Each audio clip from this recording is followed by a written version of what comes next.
Thank you all so much for joining tonight's webinar with our partner Pink Spaghetti. Um, we've done a few of these this year, and it always surprises me how much interest there is and continues to be in running your own business and becoming a VA, running your own virtual assistant business. Um, we know that our community is looking for ways to take back more control and to find more flexible ways to work. And that's why we love working with Pink Spaghetti, because they do that in spades. And we have so many success stories of people who are from our community and not from our community who have joined their franchise and who have launched incredible, thriving businesses as virtual assistants. And we know that there are a number of ways to do this, and this isn't going to be the right way for everybody. Joining franchise is something that's quite different, and we know that you can do that on your own, but there are huge benefits in having support. We call it a business in a box. And in doing so, you can probably ramp up, not even probably, you can ramp up your business even faster, have tons of support, and make money quicker, and know that you're in good hands with learning, etc. I'm really excited to be joined by two new franchisees. We've got Mel and Holly tonight. Welcome, both of you, who have very kindly come to share their stories. Neither of them have actually been with Pink Spaghetti for that long, both, I think, under 2 years. Holly coming up for 2 years, and Mel, I think, just over 2 years, possibly. Yeah, You can tell us. just over And 2 years. Caroline, how many? How long? Oh, so I'm just about 2.5 years I am. 2.5 years. So not too long, but both incredibly successful stories for people who joined less than 2 years ago. And always exciting and delighted to have Caroline, who founded Pink Spaghetti and will tell us a bit of background about why she set it up and who it's for and what franchise is. Before we dive in, if you have got access to chat, I'd love to just get a little sense from you and a little bit of insight into your sort of knowledge around franchises. Are you new to this? Are you open to it? Do you know much about it? Like whatever you want to put in the chat, probably be quite nice to have you just drop a little comment so that we can new to this. Lovely. So just so that we know where to pitch this. Some people are going to be quite familiar with franchises. I'm really warm tonight while central heating's pumping. So lovely. So completely new. So lots of completely news, which is great. So that would be good because Caroline can give us a bit of input. Oh, yeah, I'm going to stop waffling now and I'm going to hand over to Caroline, who founded Pink Spaghetti. Caroline, maybe you can tell us a bit more about Pink Spaghetti, why you set it up, and a bit more about what franchise is, because I think framing that would be really useful before we kick off. Yeah, no, excuse me, no problem at all. So co-founded Pink Spaghetti 16 years ago now. So we're a virtual assistant franchise, and we support our franchisees and their staff support small business owners with all the jobs that they don't have the time, the knowledge or the inclination for. We basically sell time, give people time back in a wide variety of different ways. And we do it with a very friendly relationship-led approach. So Pink Spaghetti was formed originally, I co-founded it with a friend, very highly organised people, and we knew that we had skills that people could use. So that's why we formed the business originally. But as it expanded, we chose franchising because we could see two things really clearly. The first was, fortunately for us, how many small business owners were working themselves into the ground, usually brilliant entrepreneurial people that we work with, but they get completely overwhelmed, doing everything themselves, feeling guilty for dropping various balls, and unsure sort of where to get help.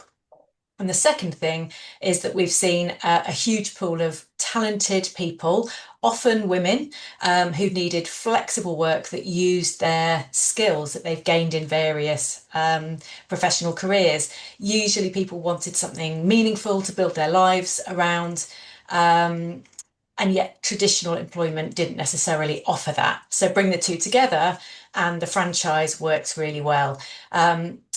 Certainly the sort of the normal working environment hadn't worked for Vicky and myself. So franchising, as Katie said, is a business in a box. It basically Firstly, gives you an amazing network, like Mel and Holly.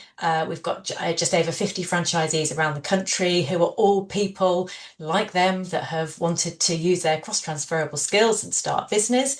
But a lot of the mistakes that Vicky and I made in the early stages of what does work, what doesn't work, what not to spend money on, who your customer is, how to price, how to quote, all of those things are sorted for you. So we train, we mentor. People come in not just as their own virtual assistant, but they'll then build that business, become employers, and manage to achieve some sort of work-life balance. It's hard, but the support network and the training is there for you. Brilliant. Thank you, Caroline. Okay, so hopefully that gives you a good overview of Pink Spaghetti and the franchise opportunity. We will bring Caroline back in at the end to talk about some of the nitty-gritty in terms of what it means to get involved, what the costs are, and so on. But I'm going to hand over now to Holly and Mel. And I think really what we want to hear from them is what it's really like to join a franchise. What does that mean? And also why they chose this route over going it alone, because there were quite clear reasons, and the benefits that they've got from doing this. This is a really honest session. So nothing that Holly and Mel are saying is anything that Caroline has suggested or told them to say. They are free to talk about all the good, bad, and the ugly. So, Holly and Mel, please share your experiences. If anyone's got any questions, put them in the chat box. And if we've got time, we can definitely cover them at the end. But I know that you're all going to want to know all the obvious questions like how to get business, we're networking, how quickly you're making money. We're going to ask all of those questions for you because that's what we love to do here. We love to ask all the questions that we think that you want to know the answers to. But if we miss anything, we'll definitely come back and circle back at the end and answer your questions. So enough from me. Mel and Holly, I'm going to bring you both in now. Let's start with you, Holly. Can you just start by giving everybody a bit of a background to you, what you were doing before you joined Pink Spaghetti, and kind of what felt out of balance and what led you to thinking about what your next step was? Yeah, sure. Hi, everyone. So I worked in events and a bit of publishing for my whole career. So sort of straight out of uni, kind of fell into that really. In predominantly business development, account management roles, sales manager, had various different sort of roles. I was in one company for about 8 years, and been in a couple of others before that. And then I had two children. What had been all very exciting and the long hours actually were quite fun, and the travel and everything in my 20s, then just became harder and harder to juggle basically. So I was looking for something kind of a bit more flexible, and couldn't get that in my sort of role at the time. So I ended up kind of moving and working in a couple of different companies. I think I was sort of in pursuit of the perfect sort of work-life balance. And it just got, actually, as the children got a bit older, it actually got harder and harder to juggle it. So to begin with, when they were sort of at nursery all day, that was sort of okay. But yeah, it just became harder once they were at school, and then had sort of hobbies and clubs they needed to be sort of ferried around to. So yeah, I did carry on doing it for quite a few years, and then eventually moved into a role which seemed all very exciting, and what was fun actually and exciting, that I was in for about a year. And then eventually, and this is sort of nearly 2 years ago now, just kind of got to the point where I just was like, I can't actually handle this kind of corporate life and juggle it around, and be able to sort of have the family life I want at the same time, basically. So I got pretty close to kind of burnout, I think. Maybe not quite there, but had quite a stressful few weeks of like, what am I going to do? And yeah, eventually ended up handing my notice in fairly. I mean, I had a few weeks to think about it, but I didn't have a plan in place at all, which was a little bit scary. So yeah, but what I felt is that I couldn't kind of look for what I wanted to do because I just didn't have the headspace while I was in that role. So yeah, I sort of one day was kind of doing it, and then the next day I wasn't, and then had to kind of start thinking about what I actually wanted to do. And I kind of had thought about maybe doing something for myself, but I wasn't quite up for that, I don't think. Okay, so that's interesting. We're going to park that and come back to that. So there's a few things that you've just said, which are typical for lots of people probably who are listening. I think when you're in work, it's really hard to find that headspace to decide Mm, what it is that you want to do. So you talked about burnout, and obviously you got to that point where you just felt completely overwhelmed with it all, and you had to take that break to then work out your next step. I think there's lots of yeah, women who will identify with that, for sure. And really brave that you sort of just gave up work, or you felt that you had to, probably, which is not a good thing. But obviously, that was what led you to Pink Spaghetti. So I'm going to come back to you with the next part of that story. But for now, Mel, your story is quite different, I think, because Holly talks about having young children and having burnout, but your story is quite different, which is quite good Yeah. to have a comparison. So tell us a bit about what you were doing, and what led you to Pink Spaghetti. Hi everyone. So I started my career in sort of management accounts for about 15 years, and then I worked in publishing for around sort of 14 years, and I had my children in between. But both my children are now, say children, they're like in their sort of 20s. So I came at it from sort of a different angle, that my children are now both sort of financially independent, and the job I was in, which was in the public in scientific publishing, um, just had become quite stale. There was no sort of career progression there left for me, and it was the opportunity to do something for me, and I didn't have to think so much of making sure that we had, the income coming in for to help support the family. And yeah, I decided that this was the time, and if I wasn't going to do it now, I would never do it. So yes, I took that leap of faith at that point, um, 2.5 years ago. And yes, I left a job that was, I had financial security and pension and all that sort of thing. And yeah, I moved at that stage to do it for me, basically. Did you know at that point, Mel, that you were moving into Pink Spaghetti, or did you just like, what was that Yes, transition like? What brought you to Pink Spaghetti? yeah, I did, because I knew somebody else that had a franchise, and they, funny enough, well, I had managed them in the job that I was doing, and when they left, I saw on LinkedIn that they'd moved into a new job, in fact, and saw that it was Pink Spaghetti.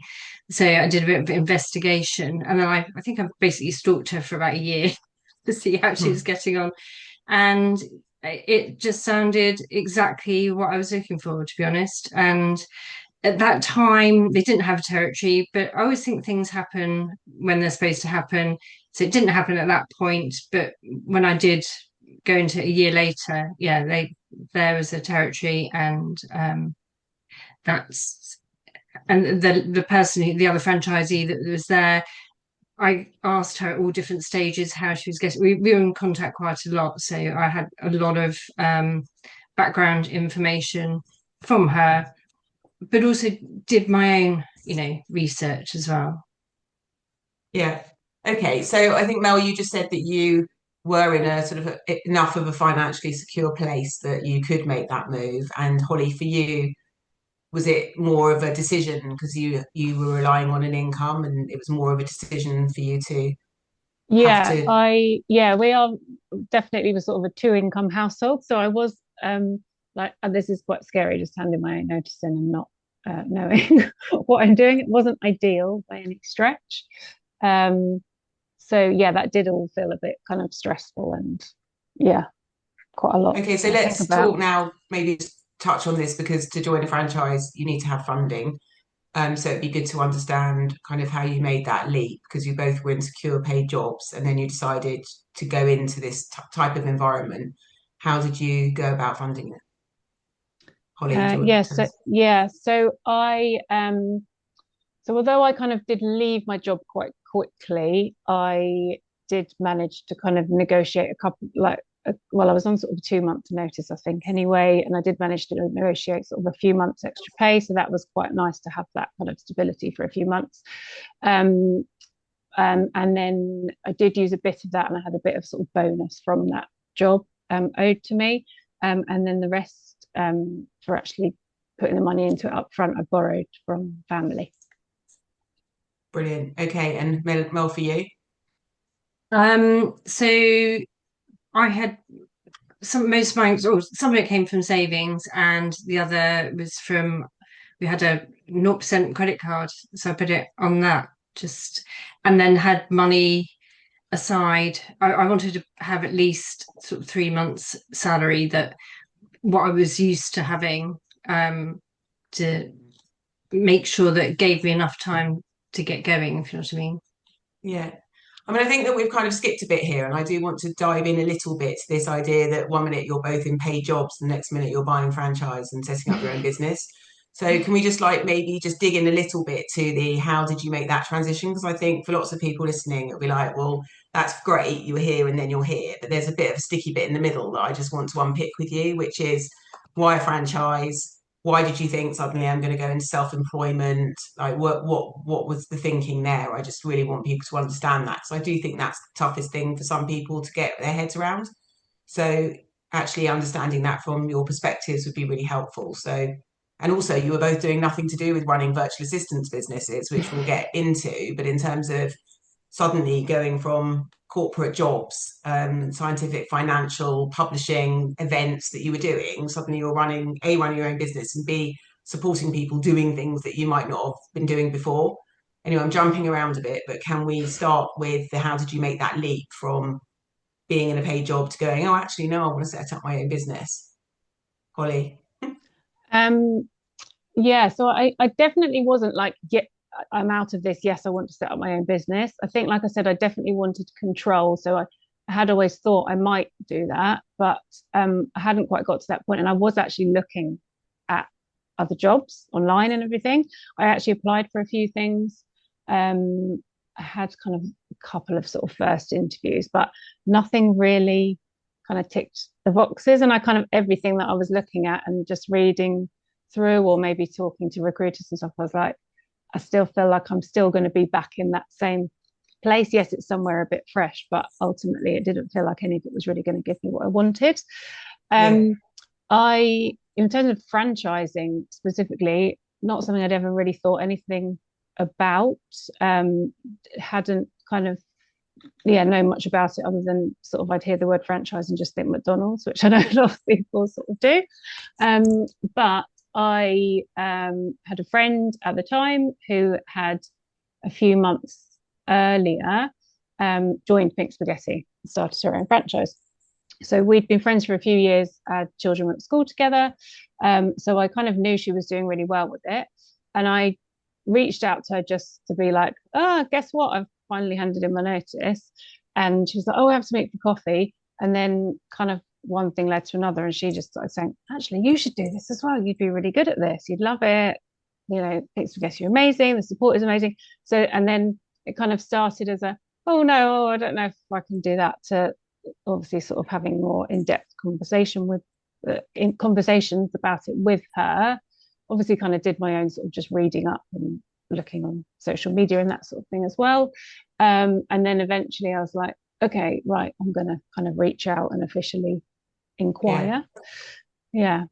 I think both of you, it's interesting because actually both of you both had friends doing it, which I think is half the battle, because some of these people listening won't know Pink Spaghetti in the way that you'd seen that it worked. And so you already had that trust element and going, oh, actually, I've talked to a friend and I know this is working really well. So for those of people listening who don't know anybody in Pink Spaghetti, obviously this is a different journey, because both Holly and Mel did. So I think they went into it already. Katie, I would say that is quite unusual to have. Yeah, I know. That have come that route is unusual. I know. We haven't actually had that before. No, and to have people that are leaving paid employment, which we know feels like walking the plank, that is normal for us. And so we make sure, and I hope Holly and Mel felt this, that we don't underestimate how difficult that is. And so the kind of financial planning that we sort of take you through, and the real life examples to be able to make that decision as a household, is really important for us. So that's thank you, Caroline. I think that's really important, because we've run lots of these and I've met lots of franchisees, and none of them have come to it in that way. So it's important to know that the conversations that you will have with Pink Spaghetti, if you're interested in following up, are very much based around how would you make this work and take the leap, and what does that mean. So they have, they really help you along with those conversations, as Caroline just said. So Holly, I think we've heard that, we've covered that bit, but what would be interesting is actually starting to think about some of those transferable skills, because I think, again, that's something that people really think about when they're like, okay, well, I want to set up as virtual assistant, but what will I do? What will I offer? I've been working in this type of role, but how does that translate? So can you sort of bring to life for us a bit how, because you had a really interesting background, you were financial services sector, you were in scientific research and academic, so it's quite different. So how did you start and turn your skills into an offering as a virtual assistant business? Oh, so you're asking me that, yeah. Yes. Oh, yes. So yeah, coming from that sort of background, you have that sort of attention to detail. So I wrote down at one point all of the sort of areas that I liked working on and things that I like to do. And I think that's what I brought along to my business, basically. And so can you ask me sort of another question on that? I can't remember the other bit that you said, sorry. Yeah, no, I was just thinking that when you were in corporate, you were doing a different type of job. So it's just interesting to know what type of like when you work with your clients now, what type of things you do for them. So in your business Okay, now. yeah. So, and when I started with clients, I wasn't really sure what I was going to offer. You start off and you feel very much you have like sort of the imposter syndrome, but I knew I was really good at things like Excel. I'm very good at I worked in accounts for a long time, so I thought I'd start doing bookkeeping again. And with the academic publishing, that was doing peer review management. So again, that's attention to detail, checking that things are right, getting things out in a timely fashion. The other thing that we also did, which I've carried on with Pink Spaghetti, is that you do whatever work that you do for clients, it's on a timer, so that you're very transparent about how much time you've spent on something, even down to whatever sort of projects that you're doing for them. And that was. So you used a lot of a lot of the skills you tapped into, and you now offer those to your clients. And I think that's also really interesting. Yeah. So you haven't sort of reinvented yourself. You have reinvented yourself, but you've transferred all those things that you knew, your attention to detail, your Excel spreadsheets, your finance knowledge, your bookkeeping, and you're offering those types of services to your clients, which is brilliant. And that's how we talk about transferable skills, sort of in action. Melanie was doing one thing and now she's offering that to her clients, and all that knowledge that we don't always know that we've got actually is totally transferable. If you want to offer. So when we think about virtual assistants business, I think often we think that it's just PA, just sort of booking travel or meetings, or those sort of more typical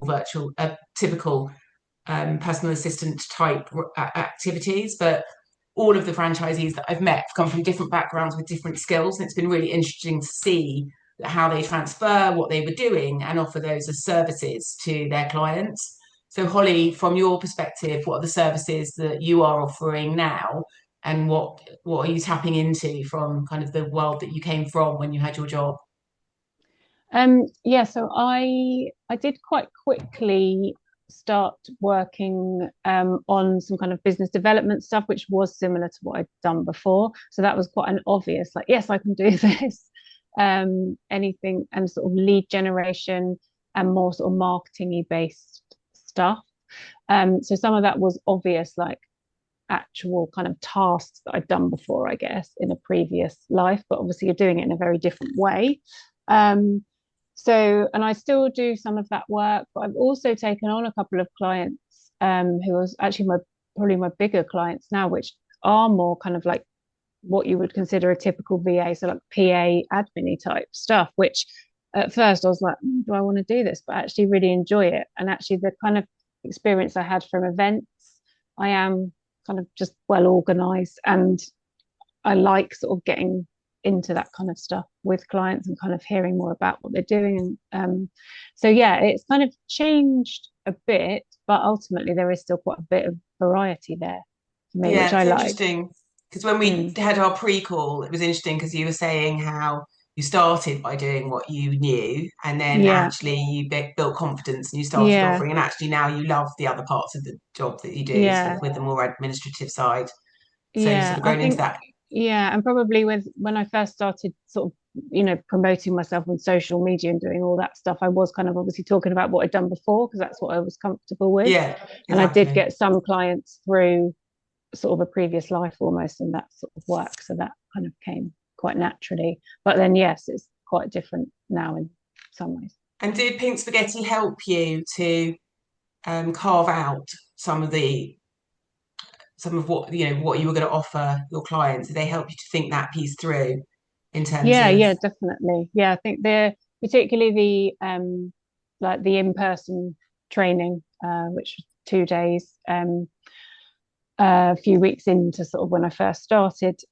Yeah, that was really helpful. We talked through a lot of that kind of for each of us that were in they the helped you think through cohort. what services you'd Yeah, offer, how you'd yeah, offer them, what you yeah, would charge, etc. Okay, and we yeah. just talked about clients. Mel, maybe back to you now to talk a bit about how you landed your first clients.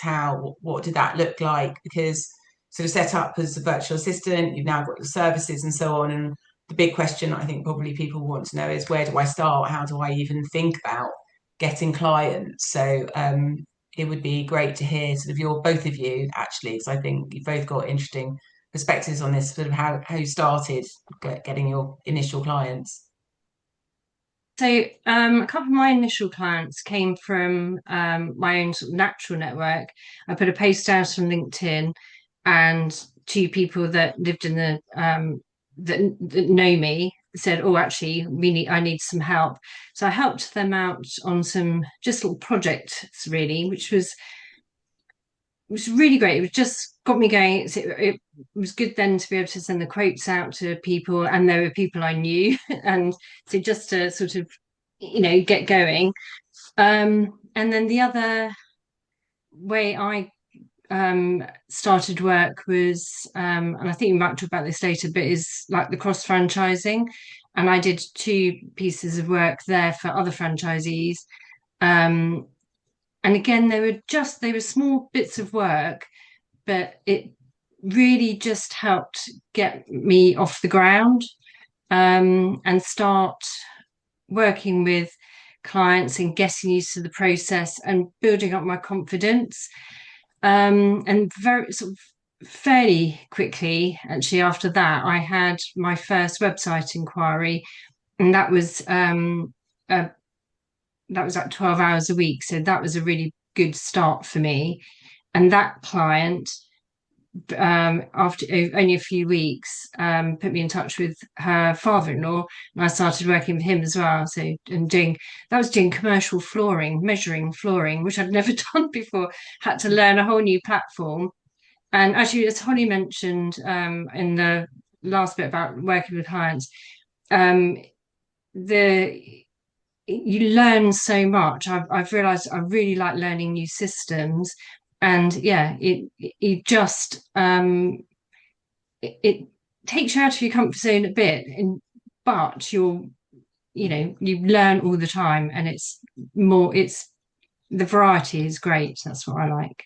Mm. So I think something you just touched on there, which is if you don't know something, you can ask. And I think that's a really important part of becoming part of your community at Pink Spaghetti. You just said, Yes. that if you get asked you've touched on so many things, but one of them was if you get asked by a client to do something and you don't necessarily know it's not in your skill set, you can learn and you have a support community to learn from in the Pink Spaghetti network, which is, Yeah, and you can pass it on if it's not yeah, something that you can, if it's something particularly like technical that's not in your wheelhouse type thing. Yes, you can offer it out to the network, which is where the cross franchising comes in. yeah. So let's talk about that because we've come to that quite naturally. And I think cross franchising is part of a huge benefit of being part of the franchise. And you've just talked about how if other people get work that comes in that they can't do, they'll put it out to the network. And so they call that cross franchising, sort of collaboration, passing on work.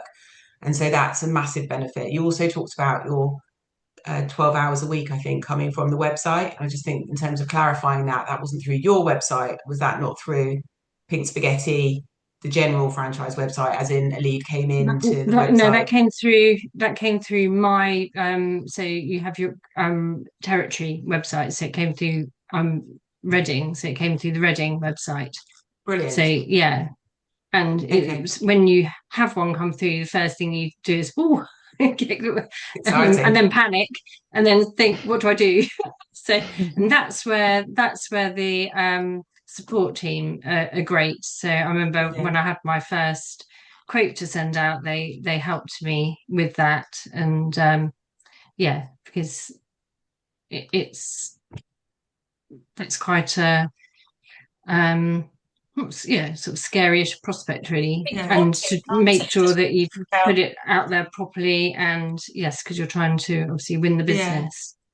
Mel, I think you're such a great example of somebody who benefits from the network. Like just listening to you now talking, you're running a really thriving business, but you've really benefited, haven't you, from having the support system, and without it, Yeah, it sounds like definitely. you wouldn't have got to where you've got to. So having being part of business, being able to ask, being able like you've really benefited from being in this world. And I think when you set up on your own, you don't really have necessarily people to turn to and to ask questions to, and people who go, look, we've No, done it, we've definitely. been there, and there's the training, and you can do this, and you can do that. Here's your website. So it sounds like you've got a huge amount of benefit. I think that's the whole point. It's finding a path which gives you that sort of security, and that's a whole part of the franchise model, isn't it? That you don't feel alone at any point, because you've got that you can rely on the network to support you.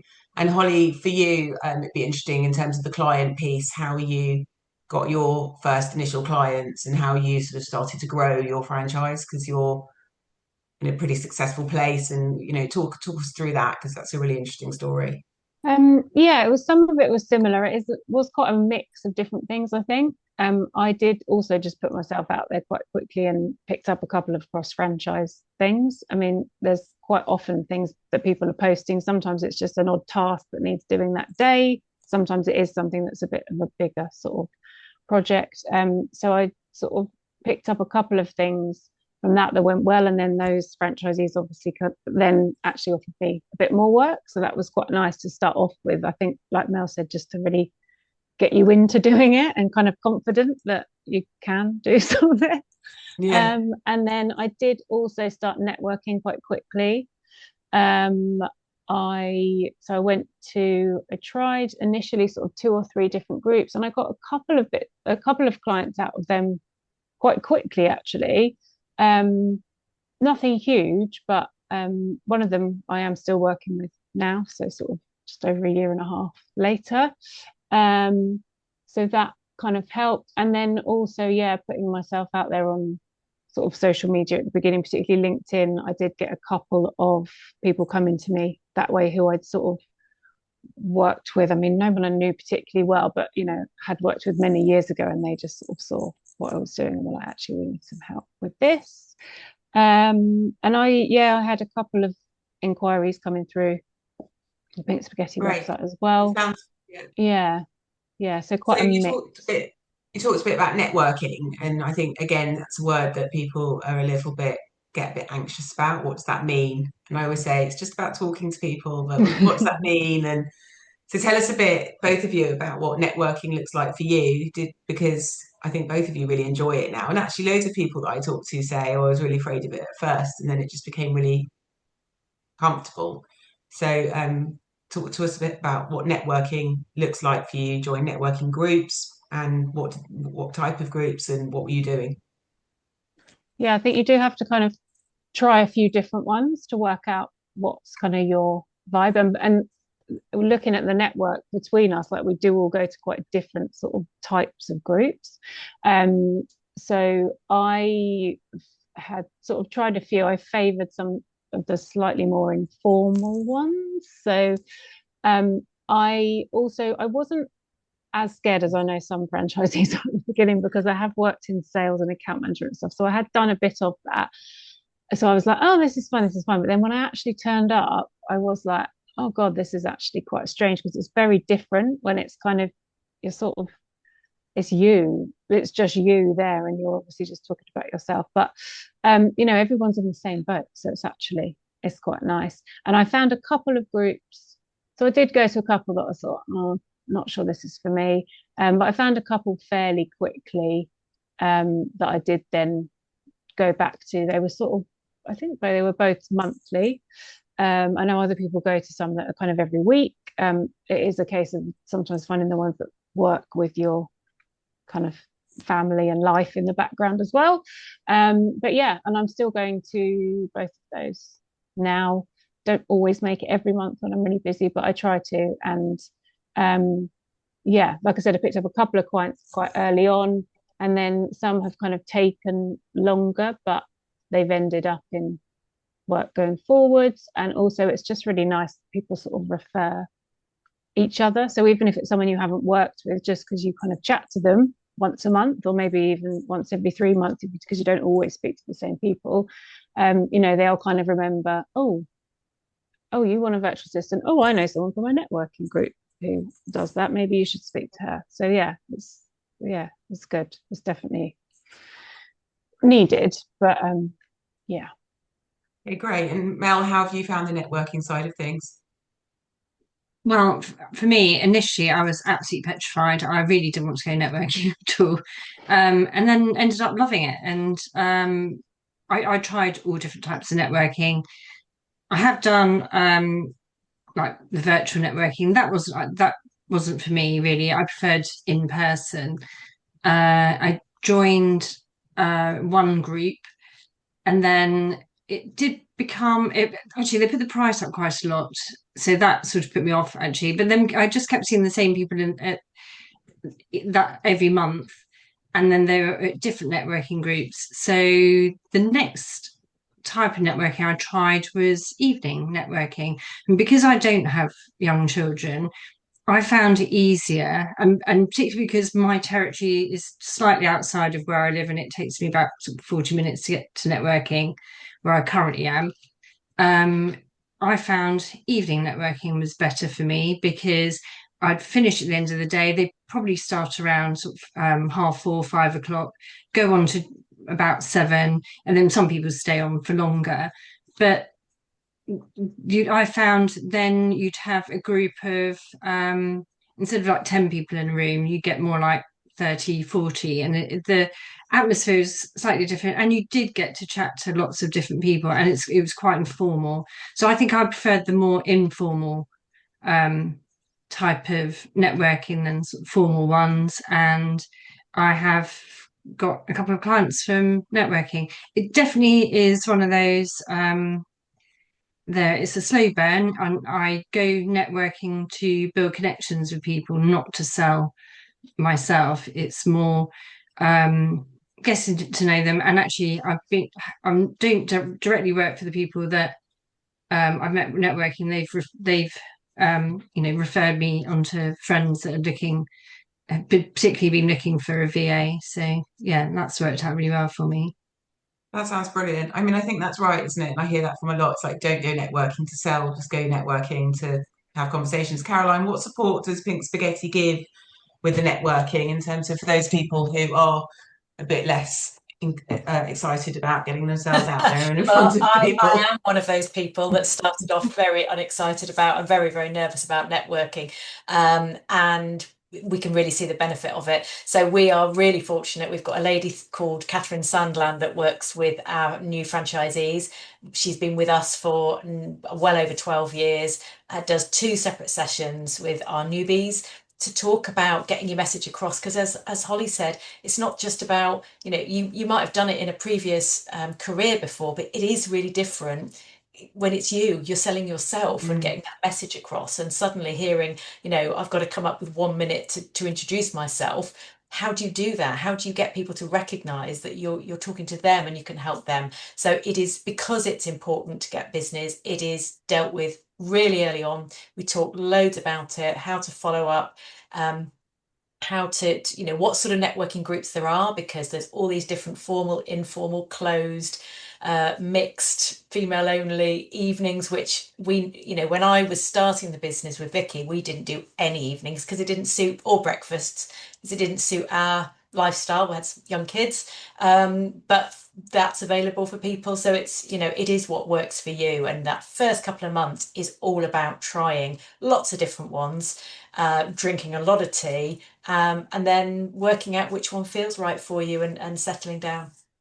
Okay, good to know. So lots of support there on the networking side for anyone who's a bit anxious about networking. So let's talk business. Let's talk making money, because I think that's a good one to lean into. You're both now established under 2 years, and I think people will want to know, at what point did you start sort of earning, well, not earning money, but also if you've left corporate roles and employment, kind of how that felt, and at what point did you feel like things were okay, and that you'd either covered the franchise fee that you paid, and were making money. It's just good to understand sort of that financial aspect of it from both of you, because I think that plays on people's minds predominantly when they're thinking about setting up on their own and investing as well. So let's talk about that. Mel, let's start with you. We keep starting with Holly. Let's come back to you.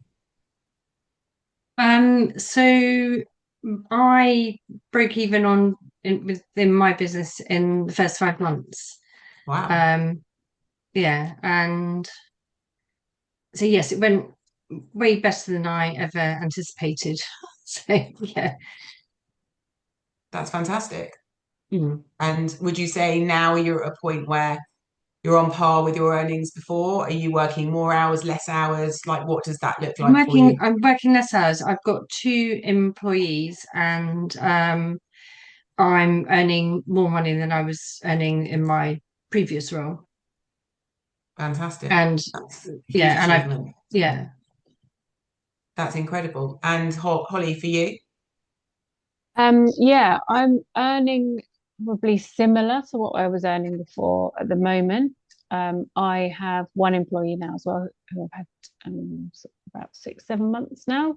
I broke even, yeah, I think it was about 7, 8 months, something like that. So yeah, I think the first couple of months it took a while, and then suddenly it was just like, oh, this is actually all going quite well. Um, so yeah, and hours wise, um, it varies a bit. I probably am working similar kind of amount of hours, slightly less, but I have that flexibility to, do that as and when I want, rather than being. Okay. So financially, it's worked out quite well. Melanie, Yeah, you broke even very quickly. Holly, yeah, less fast, but you got there, and you're still under 2 years, and you're earning yeah. almost the level that you were before. And for you, Holly, you talked at the beginning about burnout and being exhausted. We talk a lot about flexibility and taking control back. I'm just interested to know how you feel now. You said Mm, you're probably doing around the same hours, but you're working for yourself. So do you feel much more in control? Like, what does that yeah, look like for you now? yeah. I think the control is a huge part of it. I do sometimes work into the evening, but like tomorrow I'm going to my son's school concert in the morning at 9 o'clock.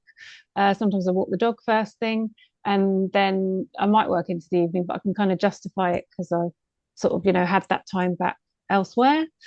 Yeah, it feels, I mean, don't get me wrong, it is stressful sometimes. Obviously, they're kind of like, oh God, am I oh, this month hasn't ended up on, I haven't done as many hours and made quite as much money this month compared to last month. So there's the odd kind of time like that. But overall, yeah, I'm much more, in control and just kind of happier and have much better work-life balance. And that was the goal. And Mel, for you, you made me laugh when I spoke to you initially because you were talking about how you get to choose your clients now.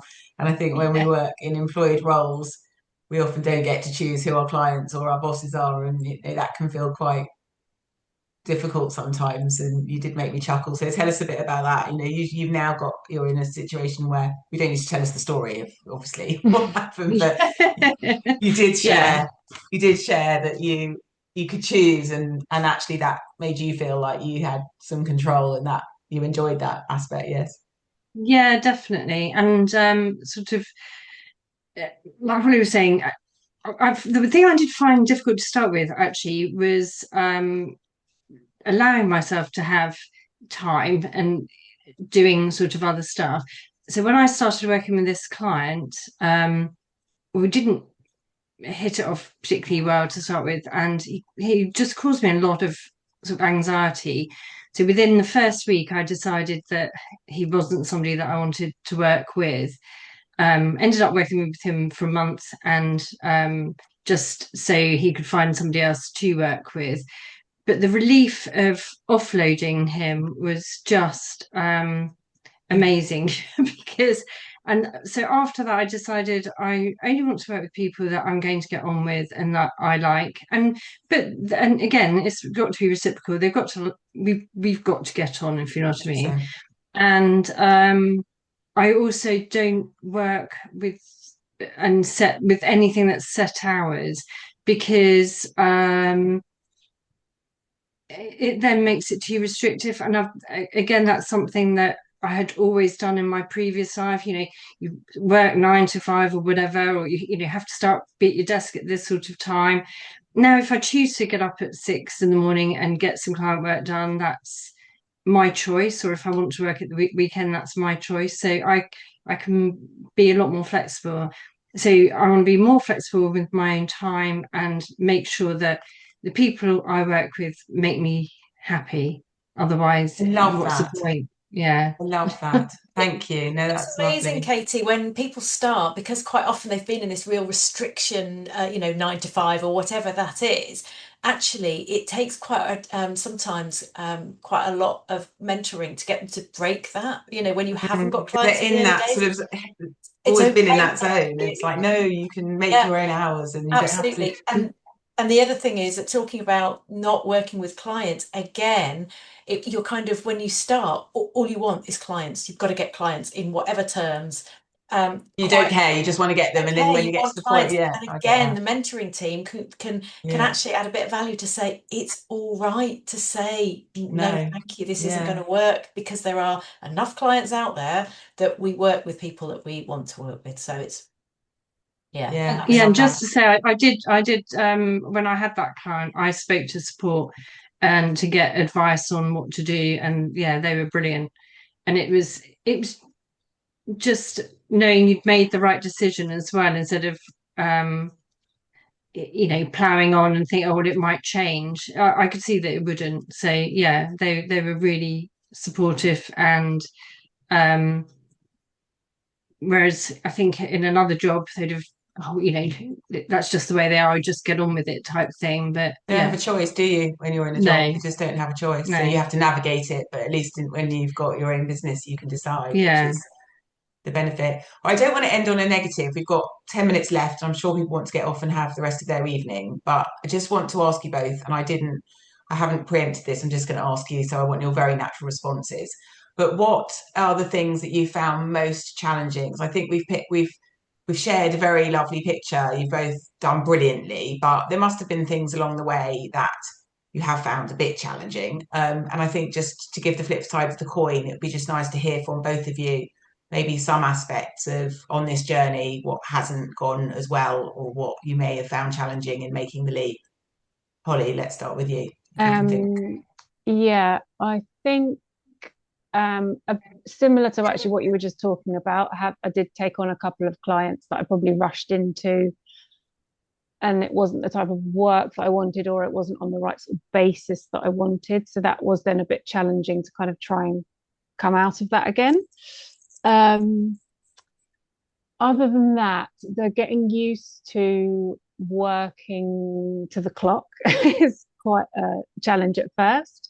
Um, I love it now. I'm obsessed with Toggle, the platform that we use to um, time all our work and have all our kind of clients and projects and things on there.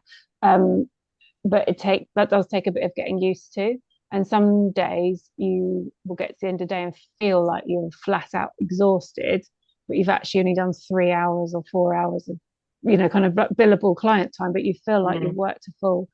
But that's because a lot of that is doing your background stuff. But then another day, like yesterday, I went out, had a lovely day at a client's sort of away day that they invited me along to, and that was about 10 hours in total. But I was there and had a lovely time. So was that billable? Yeah. Oh, lovely. You like that? But that definitely was I did find that a challenge to start with, because it's just different to like the sort of role I was in before. It was like, well, this is your salary, this is your kind of bonus structure. These are your hours, go and do the work. So it is, getting used to that, and the juggling, I guess, just juggling different clients and managing that. Yes, yeah, I get that. Okay. Yeah. And Mel, for you, what have you found the most challenging aspect?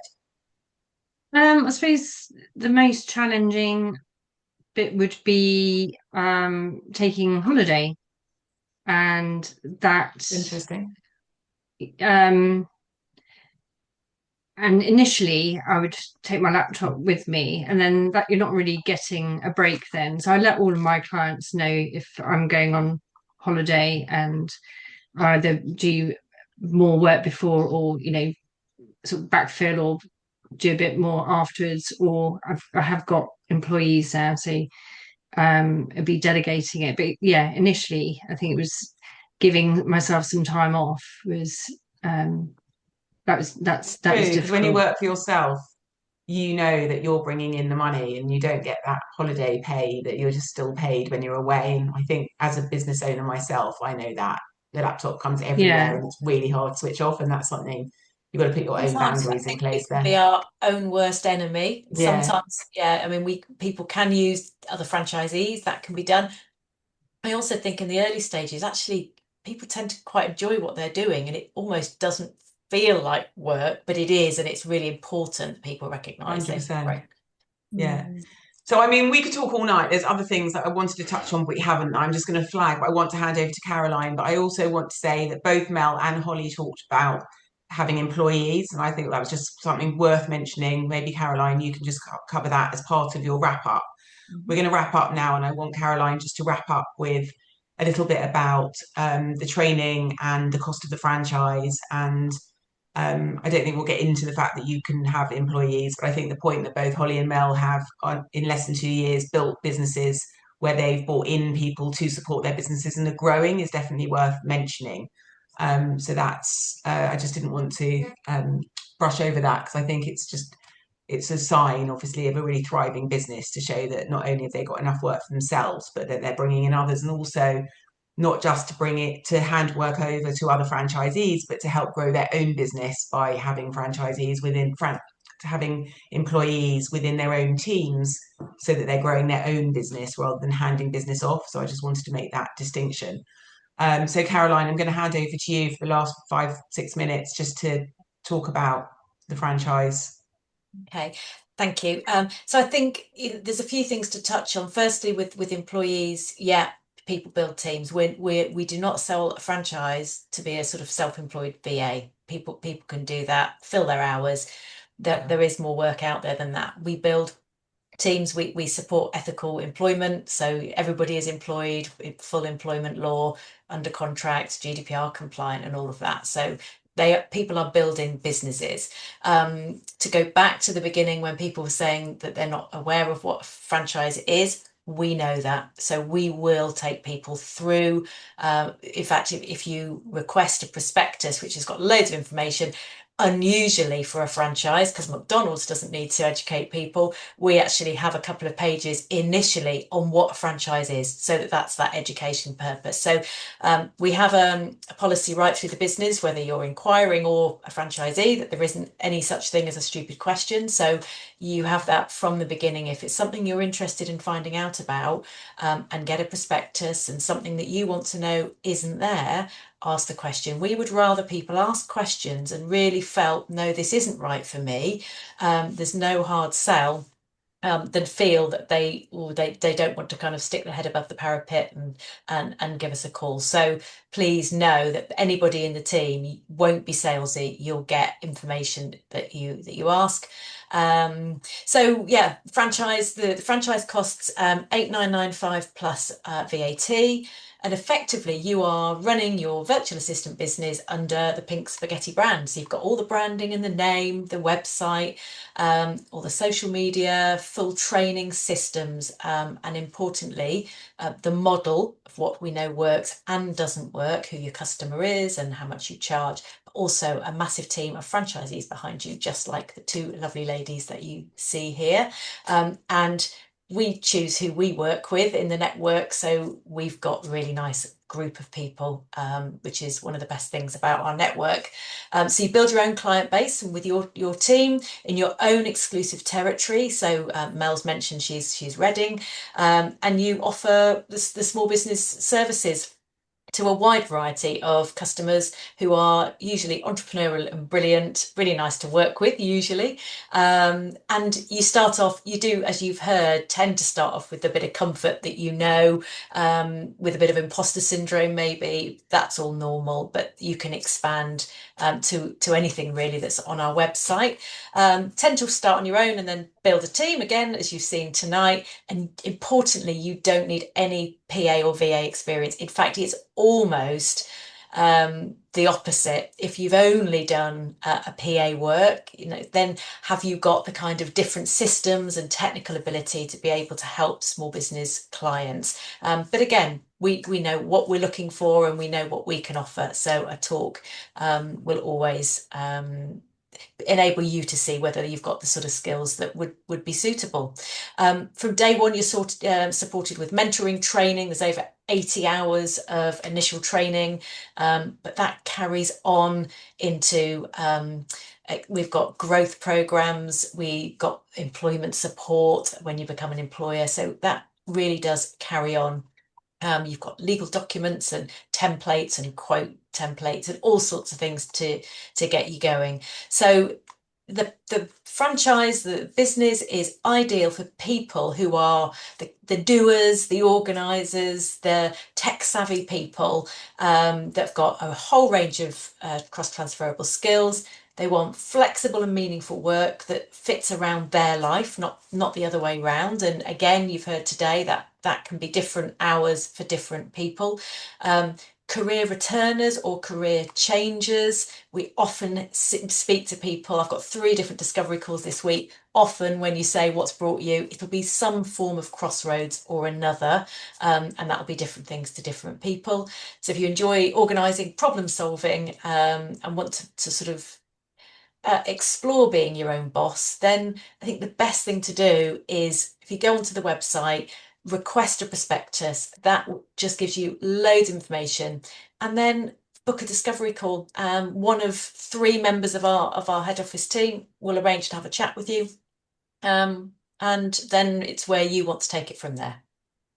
Lovely. That was a wonderful wrap up. I didn't have to ask any questions. You just answered them all perfectly. I just have a question, which some people might want to ask. Do you have to be not working to do the training, or can you run that alongside a job if people are working? That's a very individual. Generally, to start the business, you will need to finish it does take a lot of time and effort to start a business. So we would never say run it alongside. That said, we have had many occasions where people are either working their notice or taking a bit of holiday, but they're certainly within the next 1 or 2 months, they're going to finish. It's not one to do a job, do it part-time. Alongside. You'll never get to the point where you can sort of make that leap. Got it. And is a lot of it virtual or in person? The training or work The training. Training, most of it is virtual, live sessions. A lot of them are live sessions, but there's nothing like meeting people. So we have 2 days face to face in Cheshire, and then every year we have an annual conference where everybody gets together, and the noise in the room at that point, I'm sure the ladies will agree, is huge, as everybody comes together. Great. So as I said, I've been working with Flex Work People. I've been working with Pink Spaghetti for many years, and I only work with organisations that are credible and that we know work and that we know offer you what we think that you want, which is credible, authentic, right values, and all of those things. So I would say, as Caroline just said, this might not be for everybody, but if it is for you, have a chat. It's not salesy. And if anyone is interested in having a further conversation, just type yes or prospectus or something in the chat box so we can see if anyone would like to follow up. I know that Anna, who has been brilliant in the background, thank you, Anna, has been busy tapping away, taking the load off me because I was worried all these questions. But I know that she's put in a link to the prospectus. But do just drop us a little note if you want, if of a yes, if you are interested in having a follow-up conversation, or head off to the website and get a prospectus. The link's there. So Mel and Holly and Caroline, thank you so much for your time this evening. The people who have hung on till the end, thank you so much for taking an hour out of your time to join us tonight. I hope that you found it useful and valuable and has given you food for thought about your next steps. As Caroline said, do get in touch and have a chat with them. They run discovery calls with the HQ team. And thanks so much and have a great rest of your evening. Mel and Holly, thank you so much for your time and for sharing the stories. Thanks, Katie. Okay, thanks everybody. Bye. See you then. Bye.